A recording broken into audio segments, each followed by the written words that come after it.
আজকের এই ফেসবুক লাইভে আপনাদের সকলকে স্বাগত জানাচ্ছি। আমাদের যে শহীদ মিনার মঞ্চ, সেই মঞ্চের থেকেই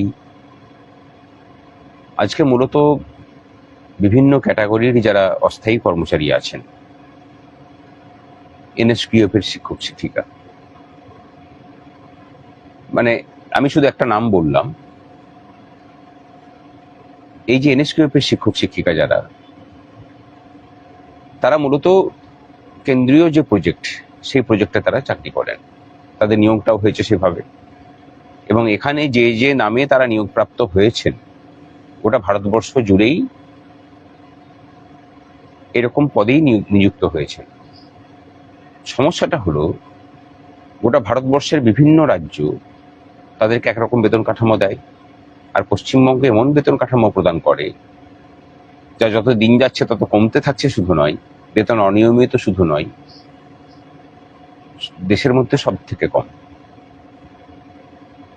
অথচ বিগত সরকারের আমলে আমরা শুনতাম যে তিনি নাকি কর্মচারী দরদি। আমি জানি না যে অন্যান্য রাজ্যে আর কতগুলো এরকম রাজ্য আছে যেখানে অস্থায়ী কর্মচারীদের সাথে এই ধরনের প্রহসন চলে। খুব সামান্য টাকা বেতন পায় তারা, তারপরেও 3 মাস 4 মাস বেতন না পাওয়া, এটা যে কতটা প্রহসন সেটা যাদের সাথে হয় তারা বুঝতে পারবেন। অথচ এই সরকারই কিন্তু, বিগত সরকারই আবার কাজ না করিয়ে করিয়ে মাসে মাসে ঠিক ভাতাগুলোকে ঠিক মতো প্রদান করে গেছে। যে সরকার তার কর্মচারীদের নিয়মিতভাবে বেতনের টাকা দেয় না, তারাই যখন পাশাপাশি ভাতার টাকাটা ঠিক সময়ে প্রদান করে, তখন একটা জিনিস নিশ্চিত থাকতে হয় যে সেই সরকারের সদিচ্ছা নিয়েই বরং প্রশ্ন তোলা উচিত। আমি এবার এনএসকিউএফ এর শিক্ষক শিক্ষিকা ছেড়ে আমি বাকি সেক্টরগুলোর কথা আসি। পশ্চিমবঙ্গের যতগুলো সেকশন আছে, প্রত্যেকটা সেক্টরের যারা অস্থায়ী কর্মচারী আছেন, বিভিন্ন রকম দুর্দশার মধ্যে দিয়ে যান তারা। ন্যূনতম ছুটির সুযোগ তারা পান না, ন্যূনতম বেতন কাঠামো, তাদের চাকরির স্থায়িত্ব নেই, একটা থ্রেড কালচারের মধ্যে দিয়ে তাদেরকে যেতে হয়। এবং যারা কেন্দ্রীয় প্রকল্পে যুক্ত আছেন তাদের বেতন বৈষম্য, এবং যারা রাজ্যের সরাসরি আছেন অথবা থার্ড পার্টির মাধ্যমে নিযুক্ত হয়ে আছেন তাদের বেতন বৈষম্য মারাত্মক আকার নিয়েছে। আমরা এই সমস্ত বিষয়গুলোকে এক জায়গায় করে গত 2 তারিখে মাননীয় মুখ্যমন্ত্রীর সাথে আমাদের যে গত 1 তারিখে মাননীয় মুখ্যমন্ত্রীর সাথে আমাদের যে বৈঠক ছিল, সেই বৈঠকে কিন্তু আমরা সংগ্রামী যৌথ মঞ্চের পক্ষ থেকে একদম স্পেসিফিক প্রস্তাব দিই যে কেন্দ্রীয় প্রকল্প যেগুলো চলছে, সেই প্রকল্পের সাথে যুক্ত যারা কর্মচারী আছেন তাদেরকে অন্যান্য রাজ্য যেমন বেতন ভাতা দিচ্ছে তাদেরকে সেরকম করে দেওয়া হোক, ন্যূনতম ছুটির সুবিধাগুলো দেওয়া হোক, থ্রেড কালচার মুক্ত হোক, আর এই যে এজেন্সির মাধ্যমে নিয়োগ, সেগুলো দূরীভূত হয়ে তারা সরাসরি সরকারি চুক্তিপ্রাপ্ত কর্মচারীদের পরিবর্তিত হোক। এবং সরকারের নিজস্ব যেসব কর্মচারীরা আছেন অস্থায়ী পদে, যেমন ধরুন সিভিক ভলান্টিয়াররা আছেন, তাদের সঠিক বেতন পাওয়াটাও কিন্তু তাদের অধিকারের মধ্যে পড়ে।